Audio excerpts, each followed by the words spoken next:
El puesto único de la Virgen María. Distingue y no errarás. He estado ausente algunos días por un viaje y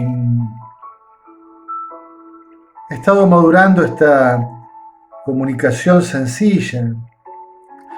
En estos tiempos donde sigue habiendo repercusiones acerca de un documento, una nota doctrinal de la Congregación o Dicasterio para la Doctrina de la Fe sobre algunos títulos marianos. Ya hemos hablado en otros videos sobre este tema, no voy a repetirme, pero quería simplemente con ustedes dar un paso más, a ver si puedo hacer comprender y hacer un aporte acerca de por qué tenemos estos malos entendidos, más allá de las intencionalidades que puede haber de fondo y que son muy difíciles de juzgar. Simplemente intentando mirar la realidad como se nos presenta. El puesto único de la Virgen María. La Constitución Dogmática Lumen Gentium del Concilio Vaticano II dedica su último capítulo, el octavo, a tratar sobre la bienaventurada Virgen María en el misterio de Cristo y de la Iglesia. Y allí en el número 60, en el contexto de contemplar a la Virgen María y la Iglesia en esa relación, bajo un título que podría traducirse así: María, servidora del Señor en la obra de la redención y de la santificación. María, servidora del Señor en la obra de la redención y de la santificación. El número 60 de Lumen Gentium dice así: uno solo es nuestro mediador según la palabra del apóstol. Hay un solo Dios y un solo mediador entre Dios y los hombres, Jesucristo, hombre él también, que se entregó a sí mismo para rescatar a todos. Primera carta a Timoteo, capítulo 2, versículos del 5 al 6. Pero la misión maternal de María hacia los hombres de ninguna manera oscurece ni disminuye esta mediación única de Cristo. Ni oscurece ni disminuye la mediación única de Cristo, sino más bien muestra su poder.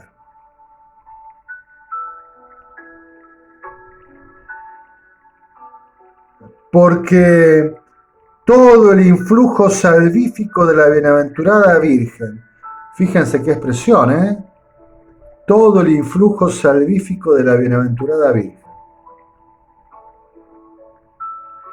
en favor de los hombres, no nace de ninguna ley, sino del divino beneplácito, o sea, de la gracia, de la elección, de la voluntad de Dios. Dimana de la superabundancia de los méritos de Cristo. El influjo de la Virgen viene de la superabundancia de la gracia de Cristo. Se apoya en su mediación, en la mediación de Cristo, se apoya el influjo de la Virgen María en bien de la salvación de los hombres. De ella depende totalmente y de la misma saca todo su poder. De la mediación de Cristo depende y de esa mediación de Cristo saca todo el poder que se expresa también en el influjo salvífico, la intercesión, el cuidado maternal de la Virgen María por todos los creyentes. Y lejos de impedirla, la mediación de Cristo, la intercesión, la mediación, la colaboración, la cooperación de la Virgen en la redención y en la santificación, fomenta la unión inmediata de los creyentes en Cristo. No impide, sino que fomenta la unión con Cristo. El número 60 de Lumen Gentium, si pueden leerlo, nos habla justamente acerca de la redención, cómo participa la Virgen María de la redención y de la obra santificadora y salvífica. Y de hecho les recomiendo que lean todo el capítulo 8 de la Lumen Gentium. Por tanto, insisto que está muy claro en la doctrina de la Iglesia la participación, la colaboración en la redención de la Virgen María. Y que está expresado de muchas formas en el magisterio. Y que también está expresado en la nota doctrinal que es tan polémica. Y sin embargo, la polémica existe por sensibilidad quizás, por inexactitud, porque algunos quizás atribuyen intenciones oscuras. Yo les decía en un video anterior que me parece que más bien se da el encuentro, el choque de dos ópticas teológicas, apoyadas en sistemas filosóficos muy distintos, el de la antigüedad clásica y el de la modernidad. Pero quisiera ir con esta otra frase, ¿no? El puesto único de la Virgen María, distingue y no errarás. Cuando estudiaba filosofía,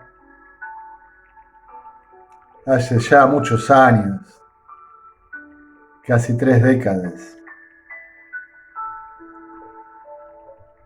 uno de mis profesores de esta forma explicaba la mentalidad clásica, sobre todo medieval. Distingue y no errarás. Y entonces, ¿no? ¿Cómo se distingue el objeto de una ciencia, el objeto material, el objeto formal? ¿Cómo se habla de la gracia, por ejemplo, en cuanto a los efectos de la gracia?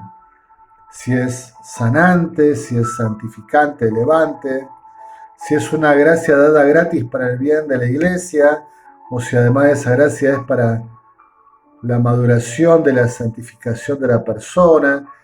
Y en cada objeto de estudio, en cada temática, los medievales distinguían niveles, ópticas, ángulos, eran sutilezas. A veces eran tantas las distinciones que se volvía un poco intrincado el sistema escolástico. Es cierto eso. A veces exageraban de la distinción.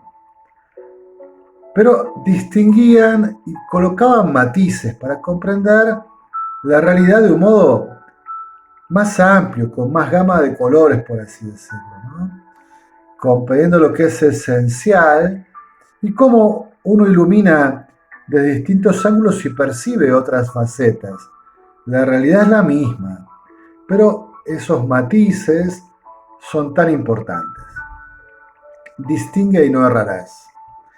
Y venía a esto a que, por ejemplo, desde el punto de vista de la liturgia, de la espiritualidad, cuando hablamos del culto que tenemos que dar los cristianos a Dios y cuál es nuestra relación con, por ejemplo, la Virgen María y los santos, la liturgia y la historia de la espiritualidad distinguen la latría, la adoración. ¿A quién se adora? Solo a Dios, a nadie más. No adoramos a la Virgen María, no adoramos a los santos. Solo a Dios se le rinde culto de adoración. Y después hay un culto que se llama de dulía, de respeto, de veneración, de darle honor a los santos y a los ángeles. A los santos y a los ángeles. Pero también la Iglesia, dada su especial participación en el plan de la salvación, hace esta distinción sobre dos personas humanas. El culto que la Iglesia le rinde a la Virgen María no se llama de dulía como al resto de los santos y los ángeles, sino de hiperdulía, de superdulía. Y a San José, el culto que se le rinde se llama de protodulía. Estas distinciones marcan, claro, que San José y que la Virgen, en función de su lugar único en la historia de la salvación, en la economía de la salvación, reciben este también culto especial, con distinción, del resto de los ángeles y de los santos. Por lo tanto, es evidente que el puesto de la Virgen María en la Iglesia es único, no solo porque en ella se da plenamente la redención, porque en ella ya está acabada toda la obra de la salvación en Cristo, sino porque ella, al participar de ese modo tan especial en la economía de la salvación,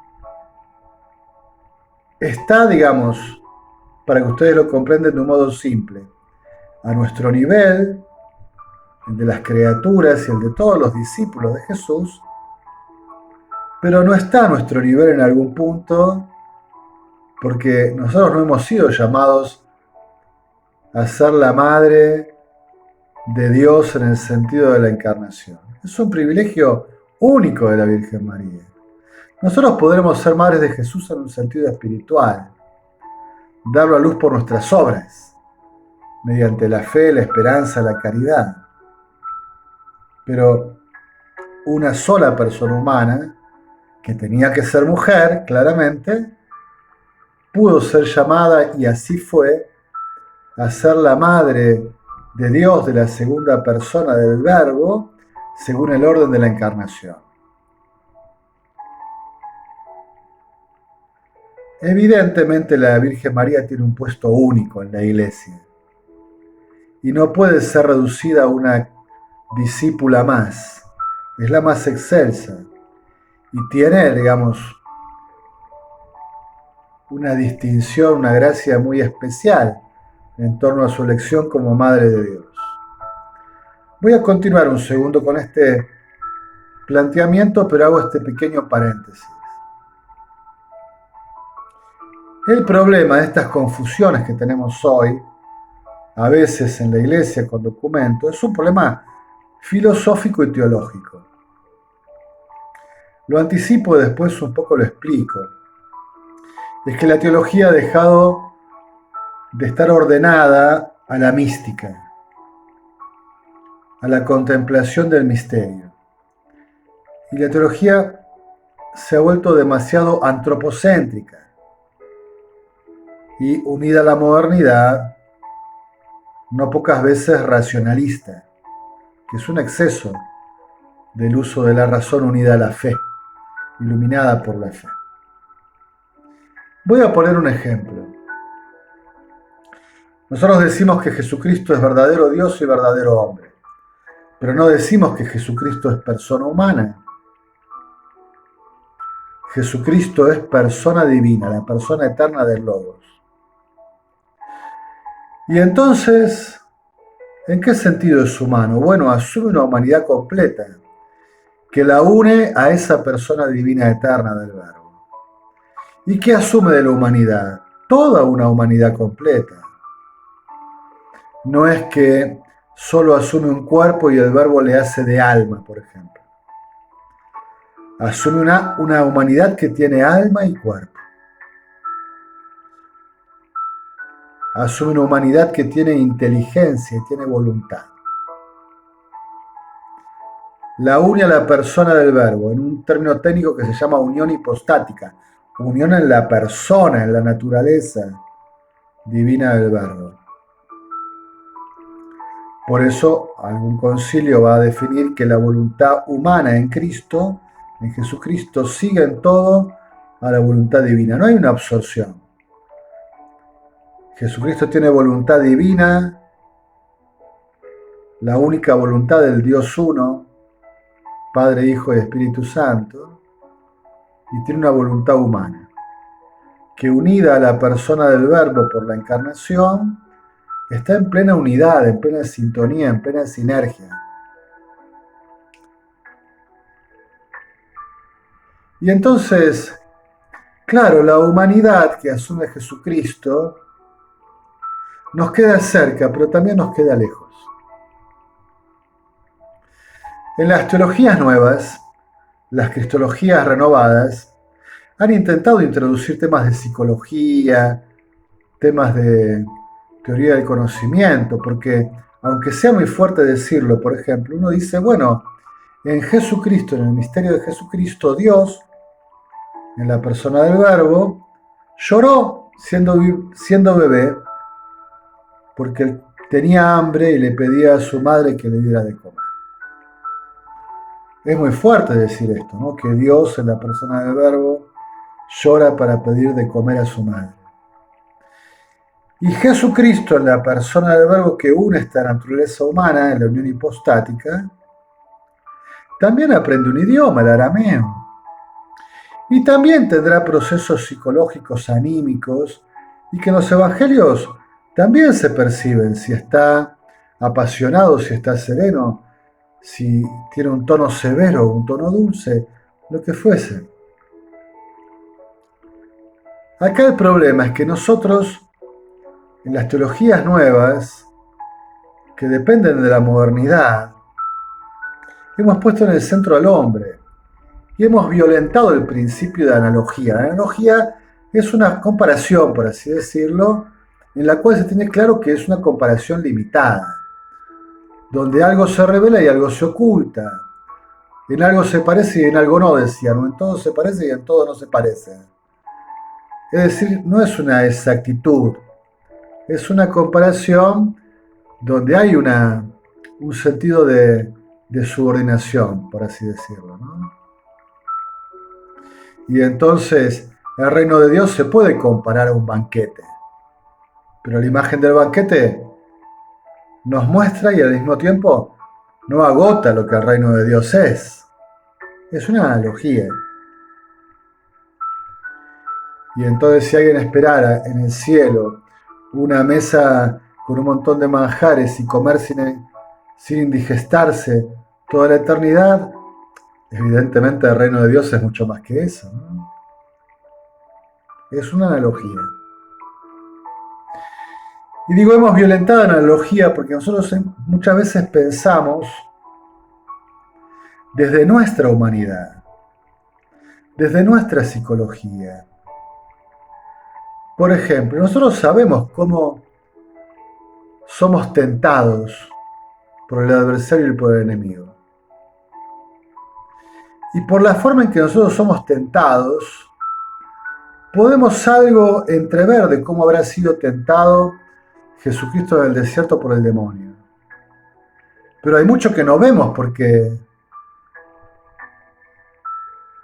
esa humanidad siempre firme en la voluntad divina, la voluntad humana y la voluntad divina, no tiene nada que ver con nuestra voluntad débil, flaqueante, indecisa. Por lo tanto, intentar comprender desde nuestra humanidad la humanidad de Jesucristo nos lleva al error. La analogía está violentada. Se violenta la subordinación propia de la analogía. Es al revés. Es la humanidad de Jesucristo la que ilumina nuestra humanidad. La humanidad de Jesucristo la que nos muestra qué es humano y qué no lo es, qué humaniza y qué deshumaniza. Y como hablé de Jesucristo, ahora en otro nivel voy a hablar de la Virgen María. En la Virgen María no se da esta relación entre la humanidad y Dios en la persona de Cristo, la unión hipostática. Pero sí la Virgen María en su humanidad ha experimentado ser inmaculada, o sea, preservada del pecado original. Nosotros no. Nosotros realmente tenemos una experiencia de que el pecado original nos ha debilitado y hemos sido rescatados, pero la famosa concupiscencia, esa inclinación permanece. Nosotros hacemos experiencia de ser dóciles al Espíritu Santo, pero la llena de gracia, inmaculada en su concepción, preservada del pecado original e impecable en toda su vida, que nunca conoció el pecado, tiene una relación de obediencia y de docilidad al Espíritu Santo que de alguna forma nos es inaccesible a nosotros. Si nosotros quisiéramos conocer los procesos espirituales de la Virgen María, del alma de la Virgen, partiendo de nuestra alma, nos vamos a equivocar.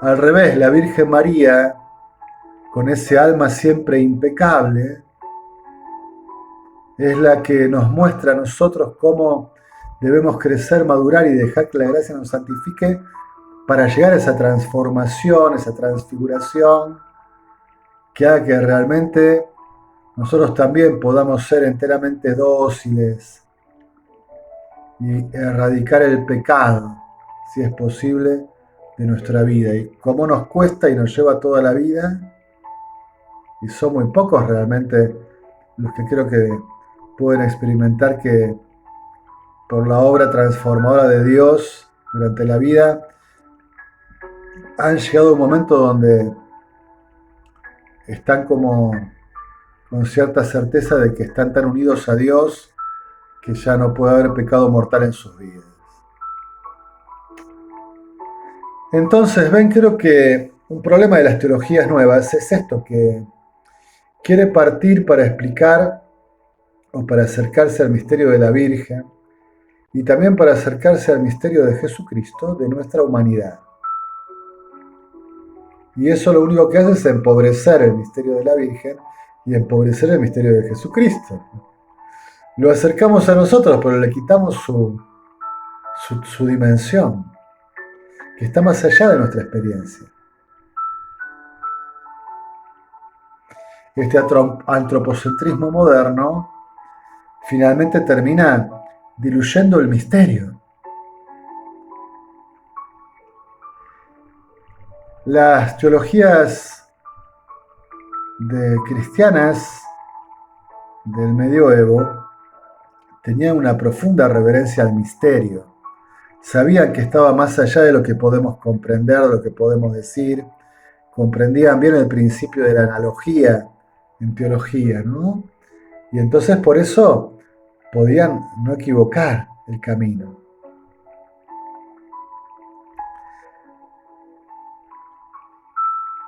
Hay muchos que están reaccionando, lo seguirán haciendo, pero a veces uno no es culpable, a no ser que tenga verdaderamente mala intención, uno no es culpable de las limitaciones de la formación que ha recibido. Y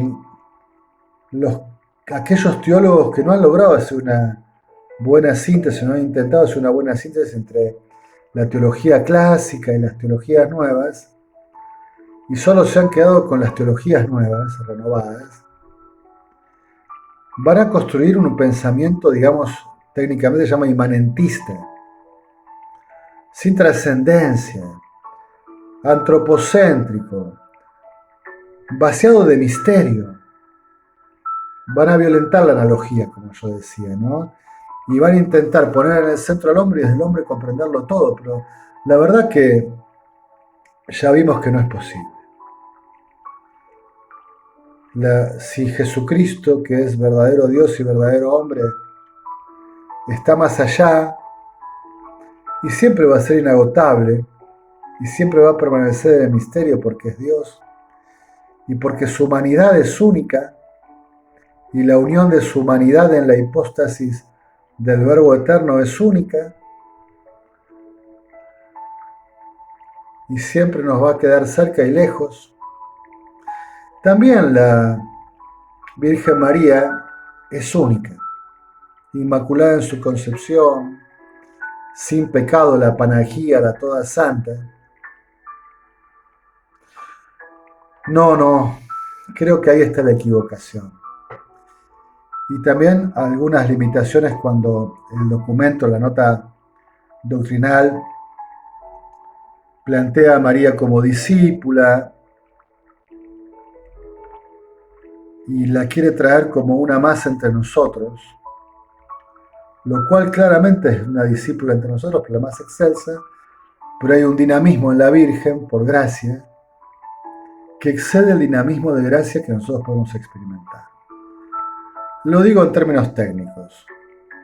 Cuando San Juan de la Cruz, por ejemplo, habla de unión transformante, o cuando Santa Teresa de Jesús habla de las séptimas moradas, del matrimonio espiritual, cuando los místicos hablan de esa profunda transformación, están hablando de un alma que ha alcanzado tal nivel de purificación y tanta unidad de Dios con Dios que ya no puede, no está como preservada a ese nivel de crecimiento espiritual, de pecar mortalmente, y ya goza de la anticipo del cielo, de la gloria de alguna forma, en el cumbre de la vida mística. Pero no ha sido así durante toda su vida. Ha habido un proceso escalonado de crecimiento, y a veces con retrocesos y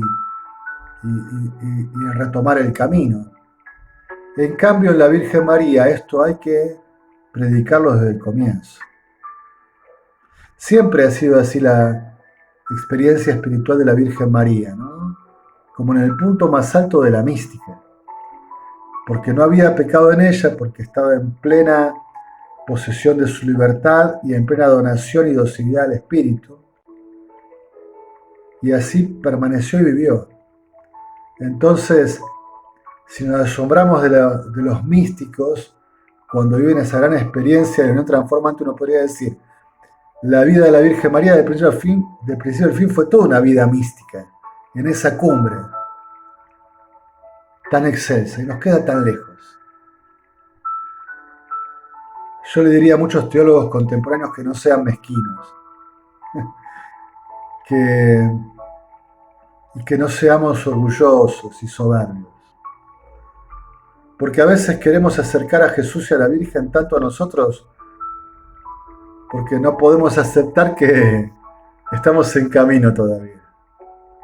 Al revés, dejemos a Jesucristo Dios, verdadero Dios y verdadero hombre, y dejemos a la Virgen María Inmaculada en su concepción, asunta al cielo, Madre de Dios, que de un modo único y particular participa de la obra de redención y de santificación de su Hijo, dejémosla en su puesto único, que nos ayude a nosotros a ascender.